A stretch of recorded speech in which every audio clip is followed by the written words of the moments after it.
Good morning, everyone. Oh, good morning, Jack. Good. All right, well, good morning, Queensland, and a big good morning to all of our Facebook Live followers. Welcome. And it's wonderful to be at the Brisbane Convention Centre, where it's our first day of the Mass Vaccination Centre, and fully booked out today, 1,500 people. So that's fantastic news, and of course that's going to be ramping up over the next few weeks. So it's great to see the booking systems working well, the free parking here. Thank you to the convention staff, and that's what I want to see. I want to see Queenslanders come out and get vaccinated. Now, we have some excellent news today. So, first of all, we have 4 new cases, but they're all locally linked to that Indooroopilly cluster, which is absolutely tremendous news.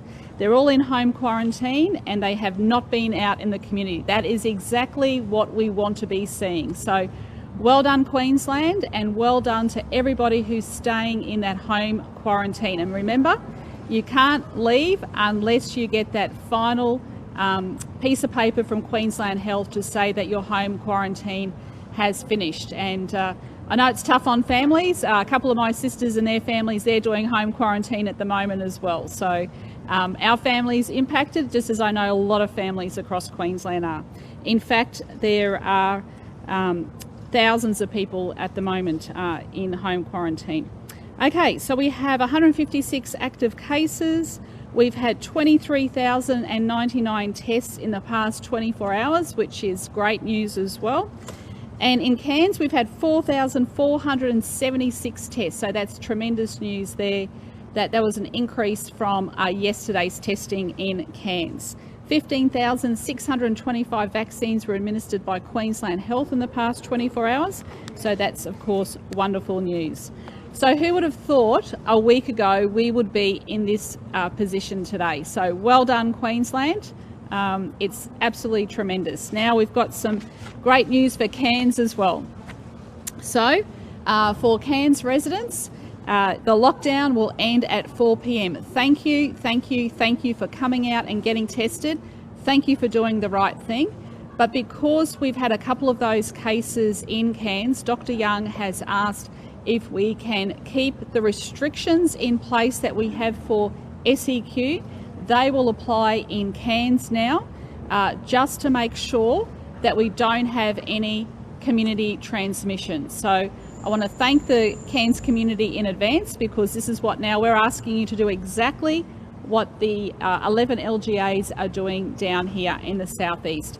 And that will apply, of course, until Sunday, August the 22nd. So that's great news. And of course, the Cairns residents will also have to be wearing those masks, just as they do down here in SEQ. And of course, the high school students will need to wear masks as well.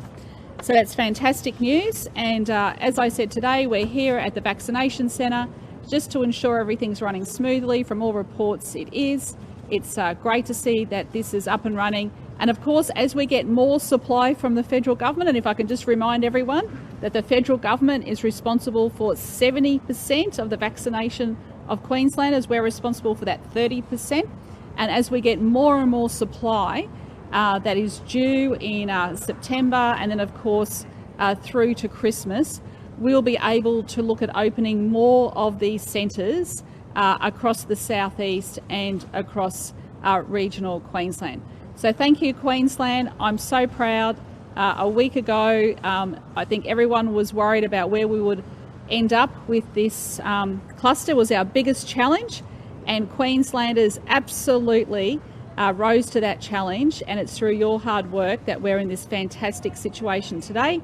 And just as Cairns has done that as well, well done, Cairns. Every single person in the community needs to be commended. So I'll hand over to Dr. Young. Thank you. Yes, excellent news today. 4 community-acquired cases, all in home quarantine during their infectious period, all linked to the Indooroopilly cluster. So that cluster does continue to grow as we expected it would, given the environments it's been in. So just to go through, the first case is someone who tested positive on day 9 of their quarantine, a person in their 40s who's a household contact of a Brisbane Boys Grammar School student.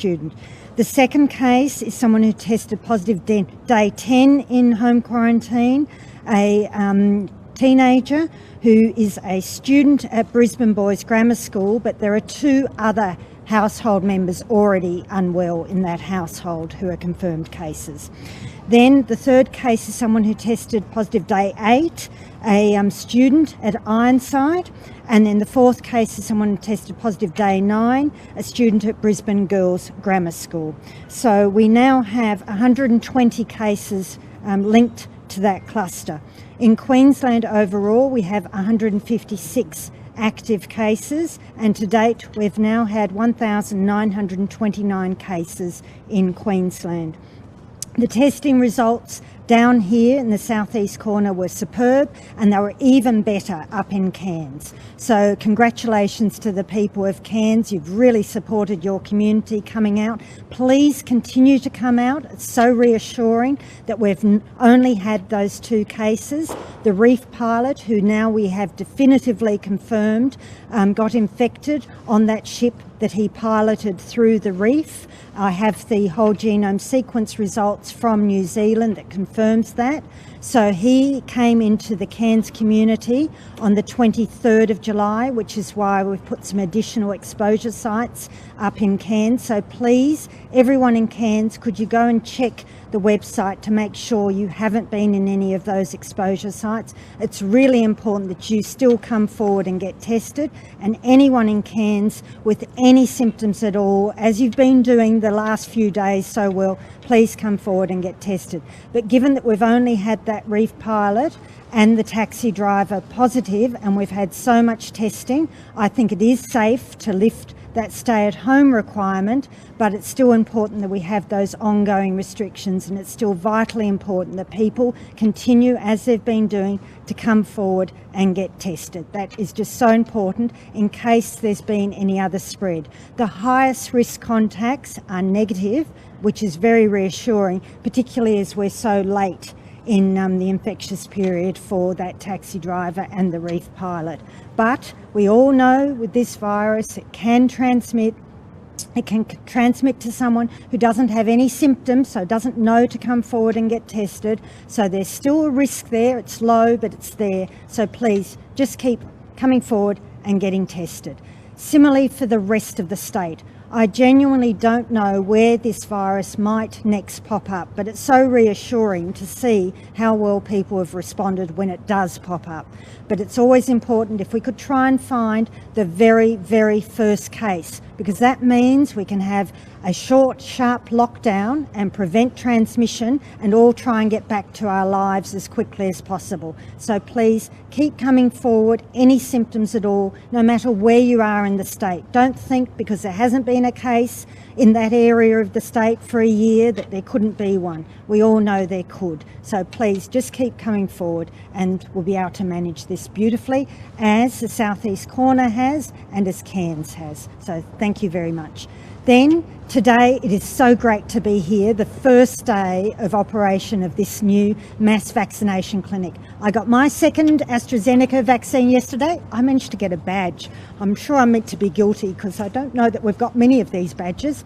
So I put that on because I'm so proud that I've been able to go and have my 2 doses so that I'm part of that 20% of Queensland that's fully vaccinated, and that's what we've got to aim for. We really and truly need to aim to get at least 70% of our eligible population, that is people 16 years of age or older, vaccinated as soon as possible, because that will protect us when we have our next outbreak, as unfortunately I'm sure we will, and means that we'll be able to manage outbreaks differently going forward. As soon as we've got 70% of our adults 16 years plus vaccinated, we'll be able to do things so much more differently. It'll be excellent. So that's important. Then there is another group I'd like to get vaccinated. That is children, because of the Delta variant, children 12 to 15 who have significant underlying diseases. So Children's Hospital is managing that process. It's really important that those children come forward and get vaccinated with Pfizer as soon as they're able to register and get an appointment. Well children, not at this stage. The ATAGI advice is that it's children who have significant underlying diseases. So you can imagine cystic fibrosis, lung transplants, children with significant disease. It's really important they are protected. So please, anyone 60 years of age or older, or anyone who's had a first dose of AstraZeneca, come and get your second dose from your GP or pharmacy as soon as possible. Anyone under 60, if you wish to get AstraZeneca, please go and speak to your GP.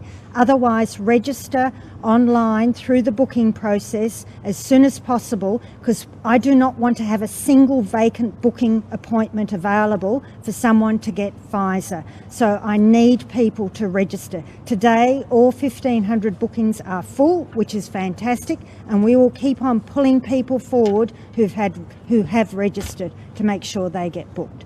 Thank you very much. Well, good morning. Today's a really exciting day in Queensland's efforts to battle the COVID-19 pandemic. I've certainly waited a long time to see this. Thousands of people able to get their COVID-19 vaccinations at mass vaccination hubs like the one here at the Brisbane Convention and Exhibition Centre. I want to congratulate the staff of BCEC and Queensland Health who've put together such a fantastic, smooth program allowing people to safely and conveniently get their vaccines. We've got continuing good news here in the southeast, just a handful of cases, all linked and all in home quarantine for their entire infectious period. That's a fantastic result. There are thousands of Queenslanders still in home quarantine here in the southeast. Some start to reach their 14 days today and then a big batch tomorrow as we approach that 14 days from when the outbreak commenced. It is really important that people see out their full 14 days. As you've heard, we continue to get positive cases around that 10-day mark, and so it's important to keep the full 14 days of quarantine. Incredible result in Cairns, more than 8,000 people tested, all coming back negative, meaning we can lift the lockdown now with some ongoing restrictions. And I can also advise that supermarkets have restocked most of their product lines onto shelves in supermarkets in and around Cairns, and so they're returning to a much more normal level of stock and service. It's fantastic to be opening up this new mass vaccination centre today, the day that we hit 40% of all eligible Queenslanders have had at least one dose of a vaccine. But that means 60% have not had their first dose yet. So if you are 60 or older, please pick up the phone today and make a booking with your GP or a community pharmacy to get vaccinated. If you are under 60, jump online and register on our Queensland vaccination website, because you have to be in it to get it. So for us to be able to offer you a booking, you have to be registered in our system. And it's wonderful to see so many people registering and to know that we filled 1,500 booking slots here at the Convention Centre really within 24 hours. It is fantastic. We want to get to 3,000 on the weekend, but of course that's subject to our supply from the Commonwealth arriving on Friday. But please, look at all of your options. Go get vaccinated. If you live in a region, we have vaccination centres right across Queensland. Find your closest vaccination centre, a pharmacy or GP or Commonwealth vaccination centre. Don't wait, get vaccinated today. Can I say to Cairns and Yarrabah, thank you. You've done an incredible job, and that's why we're able to lift the lockdown at 4 p.m. today.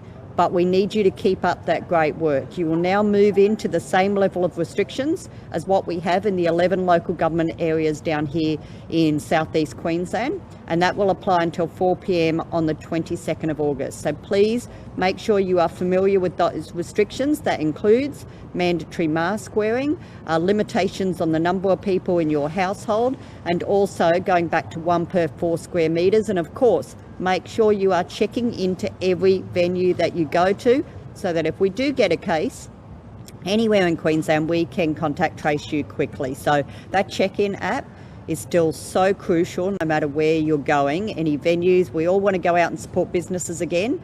We can support those businesses by making sure that we can stay open and stay safe, so you need to be checking in as well.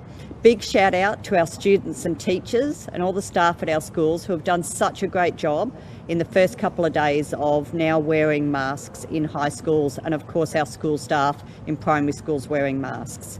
We thank you for doing that. That is helping ensure that we all stay safe and we reduce the risk of spread amongst our schools and in our communities. So we're so grateful for everyone. But of course, with that big milestone of 40% getting their first jab and 20% of our population with their second, that means there's still plenty to go. And we need people coming out, get vaccinated, of course, continue to come out and get tested. And it was really pleasing to see our testing numbers have gone up a bit over the last day, up to 23,000 again. Please keep coming out and getting tested if you are unwell, even the most mild of symptoms. We need you to come out so we can find if there's any cases in the community. We watch in sadness of what's happening in New South Wales.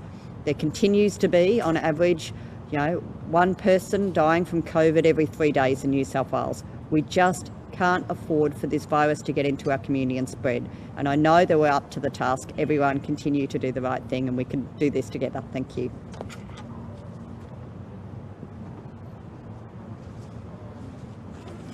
I'll too start with Cairns. Can I say that we saw very pleasingly high levels of compliance in the Cairns and Yarrabah area. So firstly, a big thank you to the community out there for doing the right thing, but also to our police and partner agencies on the ground for executing that so effectively. In fact, we only saw 3 on-the-spot fines in the last 24 hours, so very good outcome there, and we see the results.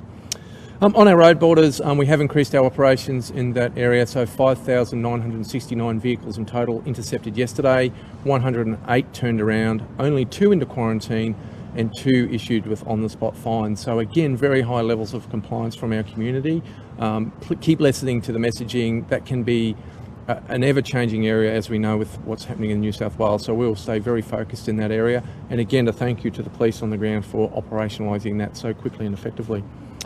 Overall, enforcement has been reduced significantly, which is very pleasing. So only 10 on-the-spot fines yesterday and no arrests. And on the masks, we are seeing some very good improvement in that area as well. So under 100 masks yesterday, 98 handed out by our police across the state, and 7 on-the-spot fines. So we would like to see that continue, so in the end we don't have to hand any masks out. Thank you. Thanks. Are there any questions? Premier, the goal to get 3,000, my understanding is some clinics, mass clinics in Melbourne do up to 10,000. Do you think we're doing enough? Do we need to increase that to get to that target of 70%? Yeah, well, what we have in Queensland, and as we talked about yesterday, we've got the ability that the federal government has helped set up in terms of people being able to go to their local GPs, and also to the health minister and the chief health officer have worked with the federal government to enable those pharmacies to administer vaccines. And because we've got that extra supply of Pfizer, we're now able to open this centre. So as we get more supply, then we can open up more centres. And will you be looking at drive-through clinics eventually? We will look at all options, because we know that National Cabinet has set very high targets of 70 and 80% vaccinations. I heard reports this morning that BBC News was saying that over 75% of people in the UK now have been administered with the vaccine. That's what we need to see here in Australia. So as soon as we get that supply, we can administer more vaccines. Premier, we're hearing many people in Cairns are getting tested through private labs, and that's taking up to 3 days for the results to come back. Is it premature to lift the lockdown, given many of those results haven't returned yet? We've been getting through those private labs each day, so we've been able to report on that. But what we do know is that the Cairns community has been coming out, and Yarrabah coming out to get tested, and because of those strong testing numbers, and because we haven't seen any more infections in the community, we are able to lift that lockdown at 4 p.m. today. Now, that's not to say that Cairns and Yarrabah are out of the woods by any means. That is why those restrictions that are being put in place on these 11 LGAs in the SEQ will apply for Cairns up until that 2-week period on the 22nd of August. It's not the question for the Chief Health Officer, Yeah. but when are we going to start vaccinating those 12 to 15-year-olds with underlying health conditions? And when do you see that expanding to other? Yes, so my understanding is that we're working through that with Children's Hospital at the moment. So they will be helping to identify that. That was a decision that came out of National Cabinet last Friday. Why did your department specifically request polling be conducted in Cairns before the state election? It wasn't just before the state election, so that's not correct. And my understanding is that the issues around that were in relation to tourism and the impact that COVID was having on tourism. We know that the tourism operators were hurting right across the state, and it was sentiment testing on tourism and business. And other issues that were canvassed, my understanding is about people's wellness, well-being, how they were coping. As we know, COVID's had a really big impact on families, on people, on businesses. It's been huge. Why won't you release that polling? It was market research and sentiment testing, and no, it won't be released. Why won't it be released? Because every state and the federal government has also done the exact same market research and sentiment testing. Is that a reason not to release it? We'll go and ask all the other state premiers and go and ask the Prime Minister. We have a Queensland government. Yeah, that's right, and I've given the answer. Was any of that polling or research shared with Labor campaign staff? No. Premier, Dr Young just said once we hit 70%, that lockdowns, 70% vaccination rates of lockdowns might be handled differently. What can you tell Queenslanders about how lockdowns might work when we hit that 70% figure? Yeah, thanks. And there's a lot of work that's being done at the National Cabinet level, and of course the Prime Minister convenes those meetings every Friday. So we're getting the most up-to-date information from the Doherty Research Institute that's sharing that research and modelling with National Cabinet. But what we do know is that we need to see the vaccination rates come right up. We know that the lockdowns do have an impact, but these short, sharp lockdowns are working. And even now the federal government is saying the way you combat the Delta virus is you have to have short, sharp lockdowns. And as we've seen, little did I think a week ago we'd be in such a good position here. And you only have to look at what's happening around the world. You only have to look what's unfortunately happening in New South Wales. You cannot let this Delta strain run. So everything that can be done must be done. But how will it change when we hit 70%? How would you They're working through all of that at the moment. So in terms of, they're looking at, for example, if people are fully vaccinated, what does that look like for people? What can they do? What sort of more freedoms could they be given? But there's a whole lot of work that's being done, and that's been put out in that 3-stage process that the Prime Minister released. It's day 12 of mandatory testing today for people in that Indooroopilly cluster. Yes. And yet lots of testing centres are no longer allowing tests at those, at the Western drive-through clinic. They're not doing tests anymore. They've drastically slashed staff from 12 to 4 in some places, and also Sullivan Nicolaides is refusing to test in some places. Is that premature? Well, look, we're happy to look into those issues, but I know that it is day 12 for a lot of people, but they do need to go and get that test, and we'll work with Queensland Health to make sure that they do get that test done today. There's a lot of outrage on social media about that this morning. Well, I just ask people to please be patient.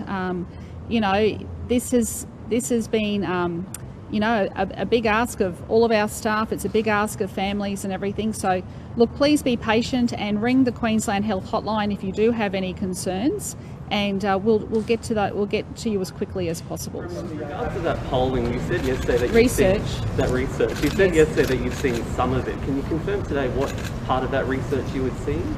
No, because I've only seen very limited amounts of it. And like I said to you, I went through the issues. There were issues about impacts on tourism, impacts on business, people's well-being, and most of it went to, like I said to you, went to that COVID task force that was looking at, in terms of the health campaigns and the health messaging to the public, what was the messaging that needed. And just like they do in whether it's to do with transport ads or community service ads, it just helped with that.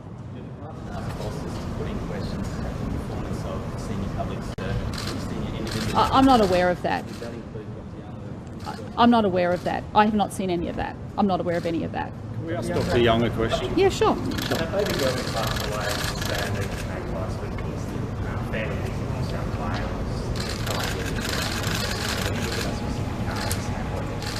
Yes, I've asked this morning where the family lives in New South Wales so we can work through what's required. Of course they can come into Queensland, then we'll just work through what type of quarantine might need to be in place. But I don't know where the family lives because unfortunately we got a different surname, so we were trying to find the information and couldn't, but now I've got the surname so we can actually check. So I understand they put in a request yesterday.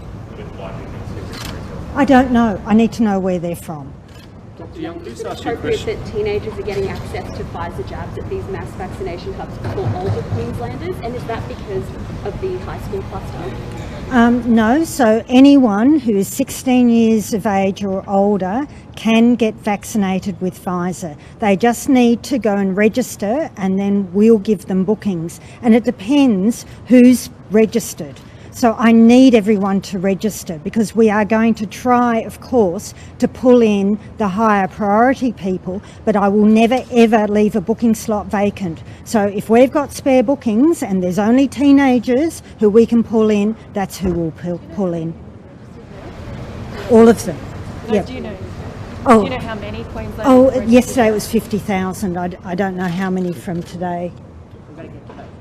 We haven't got today's numbers, but it's really important. Can I just say to everyone, please, I know it's a nuisance that you have to go and register to then be able to book, but that's our way of trying to pull the highest priority. But ultimately, I just want as many people who are 16 years of age or older to be vaccinated. And in actual fact, it's really important that younger people get vaccinated because we know they're more likely to spread. So we've seen the Doherty information that suggests we could get better results if we vaccinate younger people. So I don't actually mind that younger people are getting vaccinated. I think that's a good thing. But of course, we're always going to prioritise those groups that we've put out there. Dr. Young, just on aged care vaccination. We've seen some people who registered months ago still not getting a call-up compared to people who just registered. Yeah, I'm not sure about that, I've been told, and there's always going to be some glitches, which I apologise about, but we are working through all of that to try and make sure that the people who've had their names on the list longest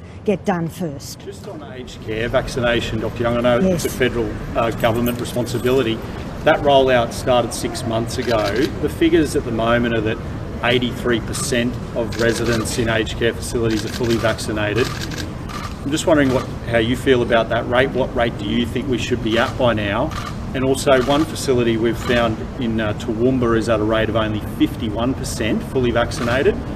How concerning is it for you that they're still only at that rate 6 months on? I'm very, very concerned, so I would like to see every single resident in aged care fully vaccinated, but it's their choice. Remember, that is their home, that's where they live. And if they have chosen not to be vaccinated for whatever reason, that is absolutely their choice.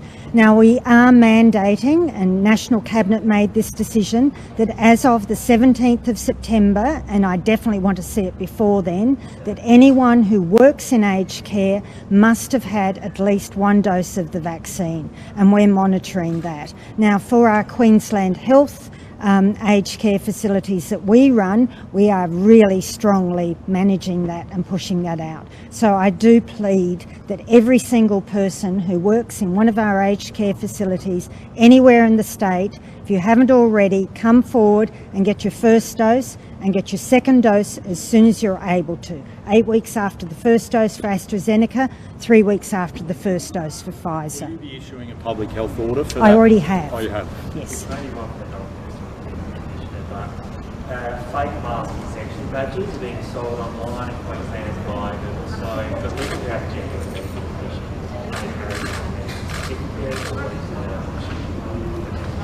Look, as the Chief Health Officer has said, I mean, for those who are so vulnerable that they can't wear a mask, they should think about whether they should be moving around the community a lot anyway, just for their own safety, particularly while we're still at this heightened level of restrictions.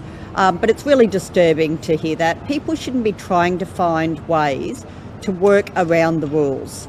I mean, this is about keeping them safe as well as the broader community. If you don't have a mask on, then you are risking yourself getting the virus. So it is not worth trying to come up with a fake excuse not to wear a mask. If you've got a genuine reason, then that is fine. And we've said this before, and I'll let the Deputy Commissioner speak about this as well. We're not expecting businesses to, become police officers and direct people that they must show proof. But we do ask for common sense. We do ask for people to do the right thing, because they're putting themselves and the community at risk by just flaunting the laws around wearing masks. And having said that, can I say, wherever I go, the majority of people are doing the right thing. They're wearing their masks, and we thank them for that.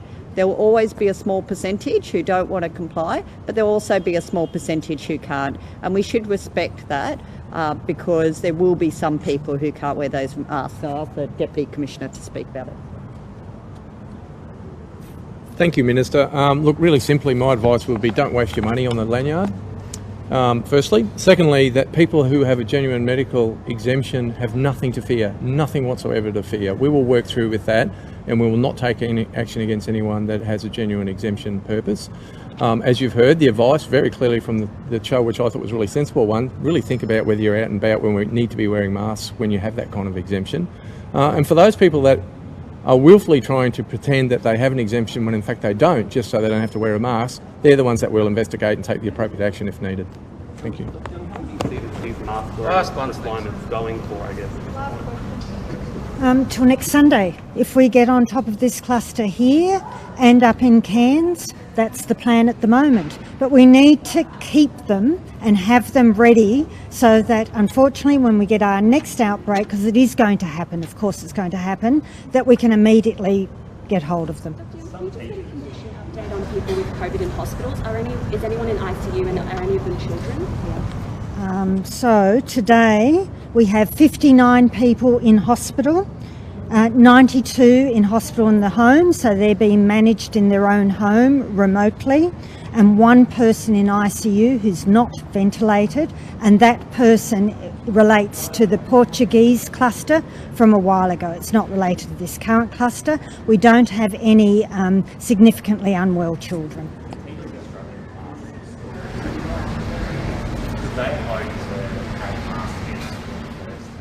No, the masks are so important. I can't stress it enough. They're really, really, really important for the Delta variant. So last year at the start of the outbreak, there was a lot of concern about fomites and problems with how people would manage masks and how they'd use them. We now know that it's actually that physical barrier that as you breathe out, it traps the virus, and if you're on the other side, you then have that double protection of that person who's there engaging with you, who might have the virus, who's breathing in, and you're breathing in. They work. They are really, really, really good. So please, I know they're awful, I hate them. And I'm sure I go home at night with a dry throat because I've been talking all day through them. And I'm sure that that's the case with the teachers. And I do sympathise, I really do. But it's important. And for teachers, please avail yourselves of the vaccine. It's been made available to you because we now know with the Delta variant, kids are particularly at risk of getting it and spreading it. So kids are likely to spread it to teachers. So teachers, for your own sake, please wear the masks. It's really important for your sake. I don't want any more teachers getting infected with COVID because you're at much higher risk of getting severe disease than the children are. Thank you.